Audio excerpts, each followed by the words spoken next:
Well, ladies and gents, the last election in Canadian history. Sorry, was that a slip? I meant to say the most recent federal election in Canadian history was really aimed at the boomer class in Canada. In fact, the Liberals spent a lot of effort saying how much they're going to take care of the wealth of boomers. And even up until recently, in July, they said, after a lifetime of building this country, Canadian seniors deserve to retire with dignity. Today, the next OAS and CPP payments are going out, and we'll keep working to protect that financial security that they've earned. Boy, did that change just a minute ago. Liberals urged to cut old age security spending in upcoming budget.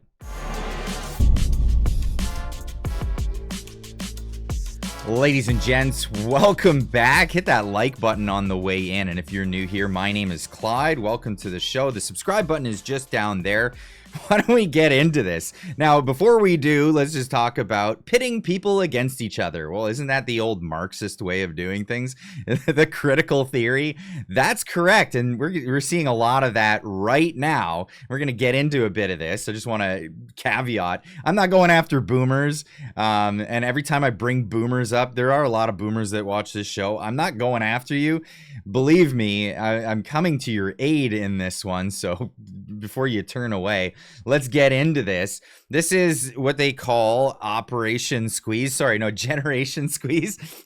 It's hard to know. Just the verbiage that they use is just it's wow, it's so funny. It's so funny in a dark Orwellian sort of way. This is generational fairness.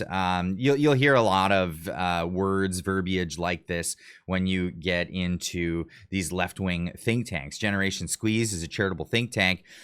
And Think and Change Tank. That's a new one, promoting well-being for all generations. What they do is they pit generations against each other. It's like cultural Marxism is the idea of pitting different ethnicities against each other. This is now generational pitting people against each other, and this is the whole point. And you don't have to look further than the Liberals promoting this thing, or Liberals and Green Party, Elizabeth May here. This is one of their promotions from just a little while ago. I'm just overwhelmed by how unfair our society is towards young people. Younger generations now are experiencing a particularly dramatic inequality. Yeah, why? Has not been experienced by any generation. Who made that happen? There is something foundationally different in this generation, that young people have great jobs and a solid side hustle and shifted expectations, and they still can't find a place. People my age said, stop wringing your hands, raise your fist. We've got to be more radical as elders who demand that we fix the unfairness. Fixing the unfairness. Well, we're going to get into that in just a moment. Who created all this unfairness? Well, it all dates back to right around 2015. That's correct. This is the situation in Canada. Let's just be honest. Canada's per capita economic growth lagged for 10 years. Canada's way down at the bottom, 0.5% growth, and that's with just the GDP numbers. If you look at the GDP per capita numbers, oh boy, it's way even worse. People on the left trying to say that the US is not doing so hot. Boy, I don't know what to tell them. I don't know how you tell them, how you convince them otherwise. This is real GDP per capita in the OECD, and look, the US is killing it. They're absolutely killing it. That should be just the general trajectory if we all I don't know, at least worked with the Americans. That would be amazing. Canada at the very bottom. And look, it's there. It's all a starting point right around 2015. Where did that all go wrong? And not to mention, well, this chart, this hockey stick chart, this is not an Al Gore chart by any means. No, this is Canadian immigration. This is the net international migration into Canada. The chart starts at 1952 and it spikes right around recently. That's right. It's really spiked. And even Kevin O'Leary pointing this out, just how insane it's gotten. At the numbers, look what happened to the Canadian economy. Look at debt per capita. Look at GDP growth. Look at foreign investment. Even our own pension plans don't invest in our country because of the policy that Freeland and Trudeau brought together.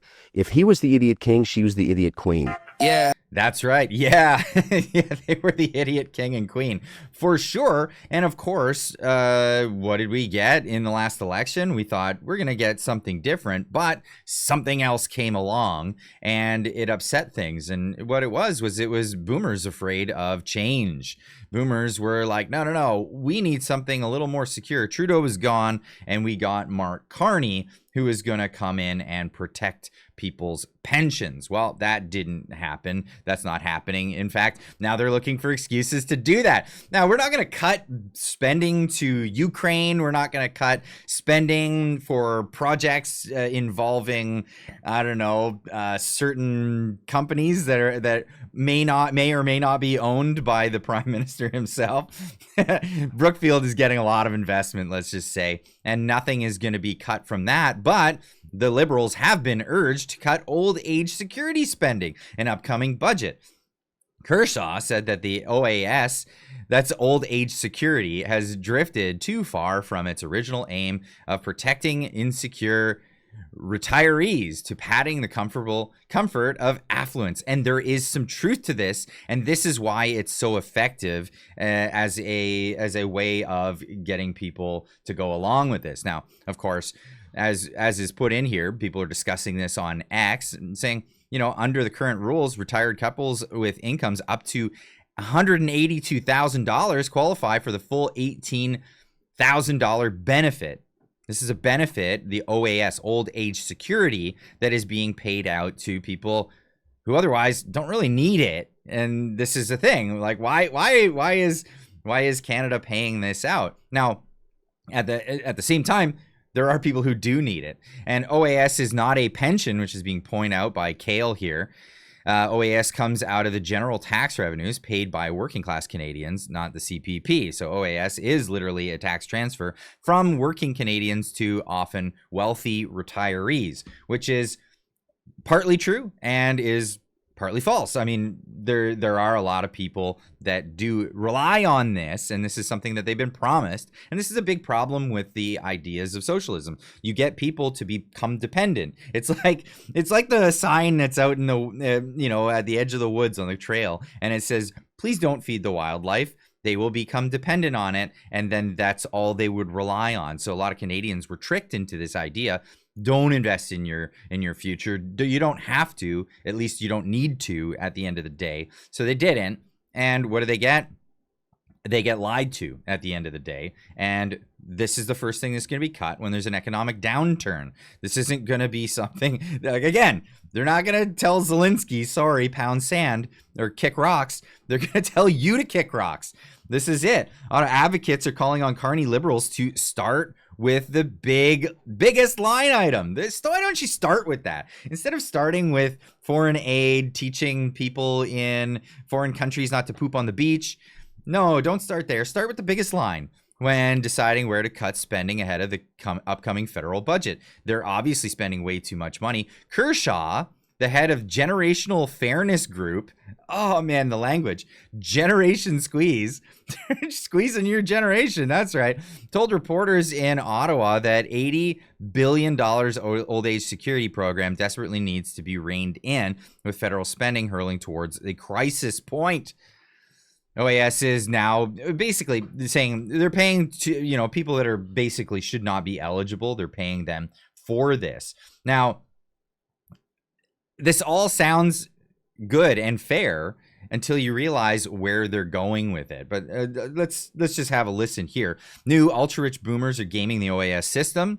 Paul Kershaw from Generation Squeeze highlights that multimillionaire boomers, they're taking the money.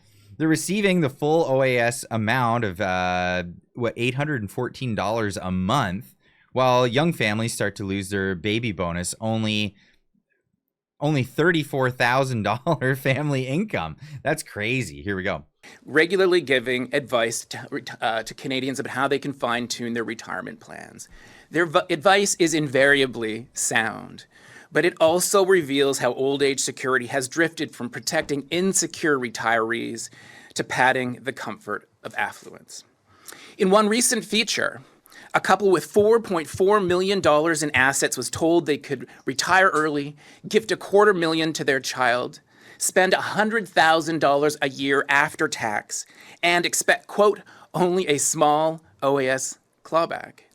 Another pair, currently sitting on $7 million in assets, was projected to leave an $11 million estate, all while collecting OAS. These people aren't doing anything wrong. They're following the incentives that Ottawa created, but those incentives are broken. A program meant to prevent insecurity has become a fixture of wealth management. And that's why OAS needs its own financial facelift. Old age security is now the single biggest driver of federal deficits. It costs $42 billion more than a decade ago and adds more to red ink than childcare, than pharmacare, than dental care or defense.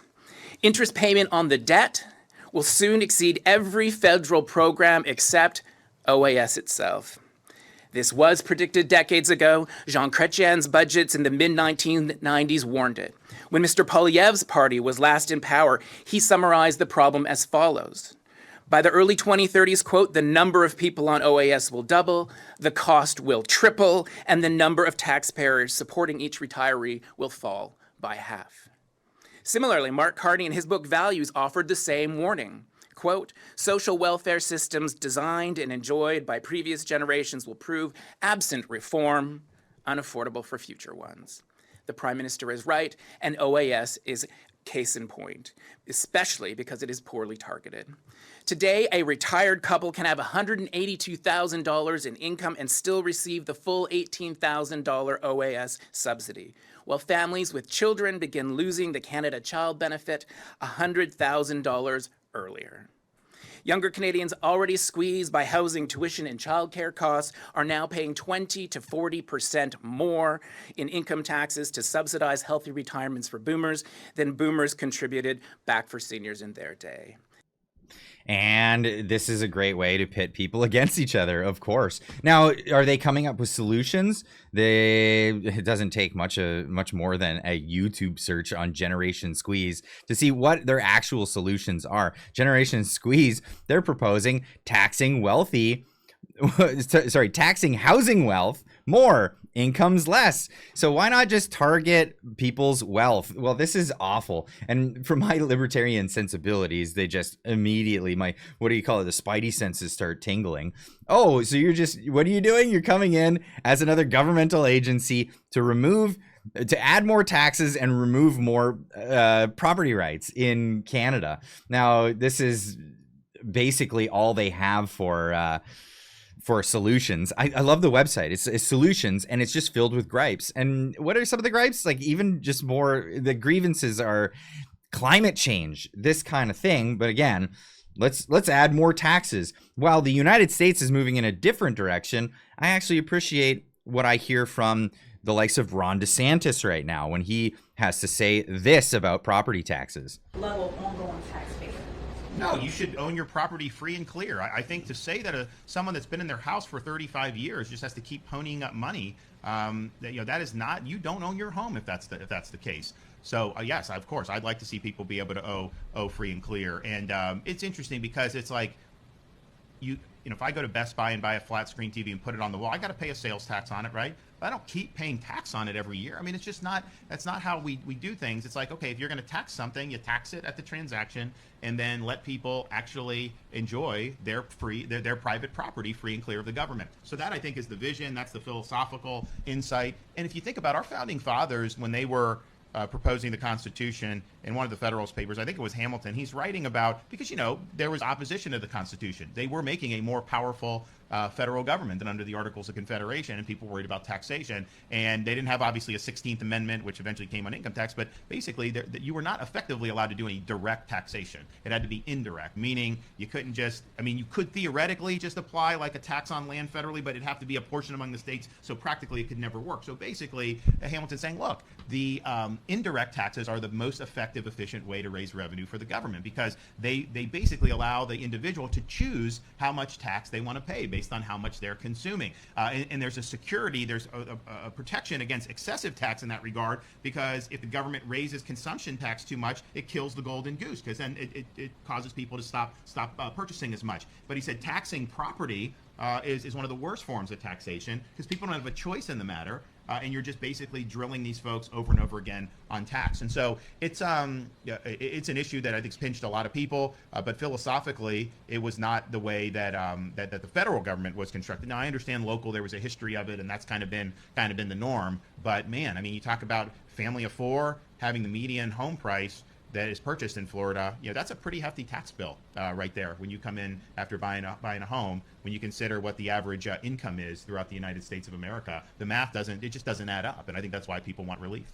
I love the fact that they're still talking the philosophy or the morality around where people should be taxed. In Canada, it's just, if there's a problem, there's a government problem, find a government solution. Just add more layers to the government, and that's exactly what's been happening. So I'd love to hear what you guys have to say about this in the comment section down below. Do you appreciate the idea that the generations are being pitted against each other? I mean, we only just come out of COVID a couple of years ago where they were pitting family members against each other based on vaccine status. Now it's retirement status, it's all these other statuses.